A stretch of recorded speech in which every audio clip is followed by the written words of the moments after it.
Neste vídeo a gente vai falar sobre a mistura de álcool com matemática. Na verdade, a gente nem precisa misturar, porque eles já estão misturados, é isso que você vai ver.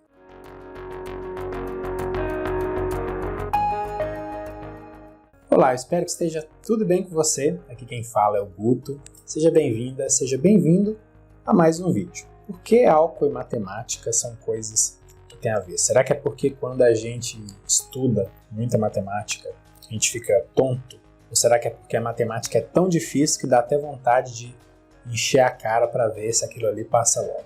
Na verdade, quando se fala de álcool, é inevitável que a gente pense em quantidades de álcool. O álcool é um elemento, é uma coisa que aparece no nosso dia a dia e ele sempre aparece em quantidades. Está presente nos combustíveis e também está presente nas bebidas chamadas alcoólicas. Receber esse nome não é por acaso, né? Também está presente em alguns chocolates e um monte mais de coisas. E as quantidades podem ser grandes ou podem ser pequenas. Então a gente vai ver alguns elementos matemáticos que nos permitem analisar as quantidades de álcool. Vamos ver alguns números do álcool e a gente vai tirar algumas conclusões a respeito disso. Olha só, o percentual de álcool na cerveja é de 5%. Isso significa que se você beber 1 litro de cerveja, vai estar bebendo na mistura 50 mililitros de álcool. Já para o vinho, esse percentual sobe para 12%, podendo ir até 20%, dependendo do vinho. Isso significa que se você beber 1 litro de vinho, estará ingerindo de 120 ml a 200 ml naquela mistura. Agora, se a gente falar de uísque, vodka e pinga, o percentual de álcool chega a 40%. Então, em 1 litro dessas bebidas, há 400 ml de puro álcool. Bom, beleza. Agora a gente vai analisar algumas outras questões. Quanto tempo o álcool fica no corpo de uma pessoa? Quanto tempo o corpo demora para eliminar o álcool? O corpo humano só consegue metabolizar uma quantidade fixa de álcool por hora. O que isso significa? Se você toma pouco ou muito álcool, não interessa. O seu organismo ele cria uma espécie de funil e fala assim para você, manda esse recado. Olha, por esse funil de eliminação só passa essa quantidade de álcool por hora. Então, não importa se você bebeu muito ou pouco, essa quantidade que o seu corpo elimina por hora não vai mudar. E que quantidade é essa que o nosso corpo consegue eliminar por hora em relação ao álcool? É de aproximadamente 0,1 grama de álcool por quilograma por hora. Por que aproximadamente? Porque os efeitos do álcool no organismo, eles dependem, obviamente, das particularidades de cada organismo. Então essa é uma média geral, tá bom? É aproximado. Mas vamos lá, vamos continuar o nosso raciocínio aqui. Se uma pessoa ingerir 1 litro de cerveja, ela vai ingerir aproximadamente 40 gramas de álcool. Isso porque a densidade do álcool é de aproximadamente 0,8 grama por mililitro. Imagine então uma pessoa de 80 quilos que faça a ingestão de 1 litro de cerveja. Ela terá ingerido aproximadamente 40 gramas de álcool. Fazendo umas continhas, a gente vê que o organismo dessa pessoa vai eliminar a cada hora aproximadamente 8 gramas. Então serão mais de 5 horas para eliminar todo esse álcool. Se fosse uma latinha de cerveja com cerca de 330 ml, seriam aproximadamente 1 hora e 40 minutos para o organismo eliminar todo o álcool presente ali. Isso significa, teoricamente, que se uma pessoa bebe uma latinha de cerveja, ela tem que esperar, considerando uma margem de segurança, pelo menos 2 horas para pensar em pegar no volante. Se essa mesma pessoa tomar uma dose de 50 ml de pinga, ela terá ingerido cerca de 16 gramas de álcool. Então serão 2 horas para eliminar o álcool completamente. Uma dose de pinga. Se você quiser fazer as suas simulações aí, considerando a sua massa corporal em quilogramas e o tipo de bebida que você vai consumir com o respectivo teor alcoólico, utilize essa relação para saber qual será o tempo aproximado que o seu organismo vai levar para eliminar o álcool. Vou te falar. Anote, 0,1 grama de álcool por quilograma de massa corporal por hora. É isso que o seu corpo é capaz de eliminar. Agora vamos falar dos efeitos do álcool no corpo de uma pessoa, considerando a quantidade de álcool, obviamente, que ela ingeriu. Para isso, a gente precisa saber quantos litros de sangue uma pessoa tem no corpo. Em um ser humano adulto, a quantidade de sangue é de 75 mililitros por quilograma. Então, no caso do adulto de 80 quilos, ele tem aproximadamente 6 litros de sangue no corpo. Agora, olha só os dados que eu vou te mostrar agora. Uma concentração de até 0,99 grama de álcool por litro de sangue causa a sensação de rubor facial, prejuízo de julgamento, diminuição da inibição, coordenação reduzida e também euforia. Você lembra da latinha de cerveja? Pois é, ela tem 8 gramas de álcool.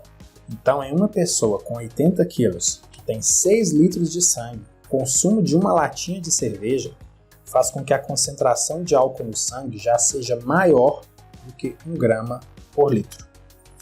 Mas olha as outras informações que eu vou te mostrar agora.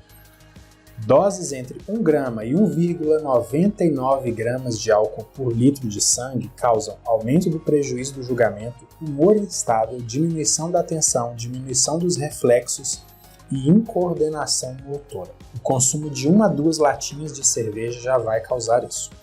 Doses entre 2 gramas e 2,99 gramas de álcool por litro de sangue causam fala arrastada, visão dupla, prejuízo de memória e de capacidade de concentração, diminuição de resposta a estímulos e vômitos. O consumo de 2 a 3 latinhas de cerveja já podem causar isso. Doses entre 3 gramas e 3,99 gramas de álcool por litro de sangue podem causar anestesia, lapsos de memória e sonolência. E de 3 a 4 latinhas de cerveja que a pessoa consome, isso já pode acontecer. E doses maiores, de 4 gramas de álcool por litro de sangue, a insuficiência respiratória, coma e talvez morte. Mais de 4 latinhas de cerveja já podem causar isso. É sabido que o corpo de uma pessoa que consome muito álcool, ele acaba se acostumando de alguma forma e passa a sofrer menos os efeitos do álcool. Então, pode ser que você beba muito mais do que isso e não perceba esses efeitos. Se bem, se você já perdeu o juízo, não vai ser realmente capaz de avaliar se está bêbado ou não. Para finalizar, eu quero falar sobre uma mistura que não é legal. E é bem provável que você já saiba do que eu estou falando. Estou falando de álcool e direção. A chamada lei seca atualmente é muito rígida em relação a isso. Antigamente, a lei previa uma tolerância de concentração de álcool no sangue. O texto falava em uma concentração superior a 0,6 grama por litro de sangue. E não falava somente de álcool, mas de qualquer substância entorpecente ou que determine dependência física ou psíquica. Não sei se você se lembra, mas a ingestão de uma latinha de cerveja já é capaz de aumentar a concentração de álcool no sangue para mais de 1 grama por litro no caso de uma pessoa que tem 80 kg. Mas a lei sofreu alterações e hoje em dia a tolerância ela é 0, total. Ou seja, comeu uma trufa, um bombom de licor, foi dirigir, foi pego numa blitz, vai ter álcool no seu sangue. A lei prevê uma margem de erro ali para o aparelho do bafômetro de 0,04 mg por litro, ou seja, 0,00004 gramas por litro. É muito pouquinho mesmo. Então, se você soprar o bafômetro depois do bombonzinho, você vai ser pego. E quais são as penalidades para quem for pego dirigindo após ter bebido álcool? É uma infração gravíssima, ou seja, são 7 pontos na carteira, é aplicada uma multa de R$ 2.934,70, valor do ano de 2019, e além disso o motorista tem a CNH, a carteira, recolhida e passa a responder um processo administrativo que pode levar à suspensão do direito de dirigir por 12 meses. O veículo não é rebocado, mas fica retido até que um outro condutor habilitado, que não esteja embriagado, se apresente para levar. E se o motorista for flagrado novamente dirigindo embriagado dentro de 1 ano, receberá uma multa dobrada de R$ 5.869,40 e pode ter a carteira CNH cassada. Lembra que eu falei do bombom de licor?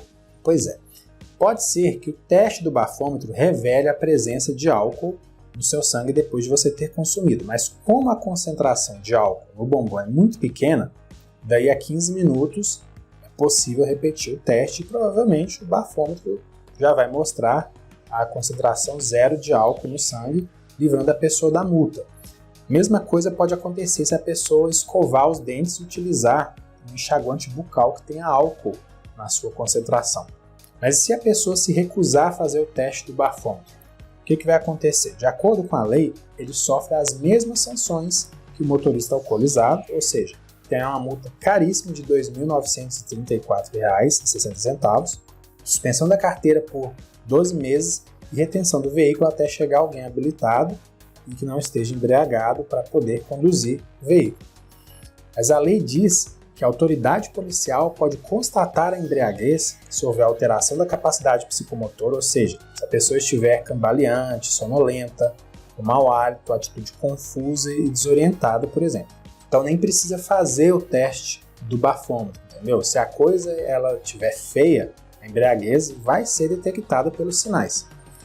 Bom, a tolerância é zero para a ingestão de álcool, mas a lei prevê que se o teste do bafômetro acusar uma concentração de 0,6 grama por litro, além da multa e das outras sanções, o motorista ele é enquadrado em crime de trânsito e é levado para a delegacia preso em flagrante. E a pena é de detenção de 6 meses a 3 anos, multa e suspensão ou proibição de se obter a permissão ou habilitação para poder dirigir veículo automotor. Mas se não houver nenhum acidente, após ir para a delegacia, o delegado pode estipular uma fiança e o motorista responde ao processo em liberdade.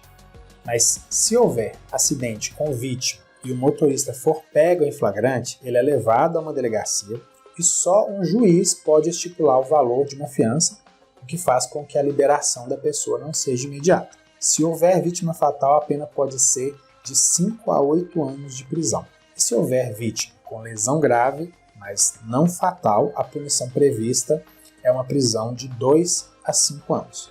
Um dado de um órgão do Ministério da Saúde mostra que, no fim de 2011, 43.256 pessoas tinham morrido nas estradas brasileiras. Já no final do ano de 2017, esse número caiu para 34.236 mortos, o que mostra uma redução de quase 20% no número de mortes durante esse período. De acordo com a Polícia Rodoviária Federal, historicamente, a ingestão de álcool está entre as causas mais comuns de acidentes com morte. E mesmo quando não há morte, a coisa é bem complicada também. Existe um outro dado que mostra que para cada morte, 10 pessoas ficam com sequelas permanentes. Bom, na descrição do vídeo eu estou deixando um link para você ter acesso a todas as referências que foram utilizadas na elaboração desse vídeo. Gente, esse assunto é muito sério, muito real, muito presente na vida das pessoas, impacta a nossa realidade. E tem muita matemática envolvida, proporções, conversões de unidades de medida, porcentagem, e só para citar alguns porque há mais.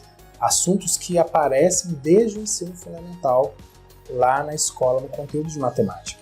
Agora, por que a gente não estuda essas matérias com exemplos práticos, com situações reais, que podem ajudar na formação e no desenvolvimento da nossa cidadania? Se você é professor ou professora de matemática, provavelmente você sabe a resposta.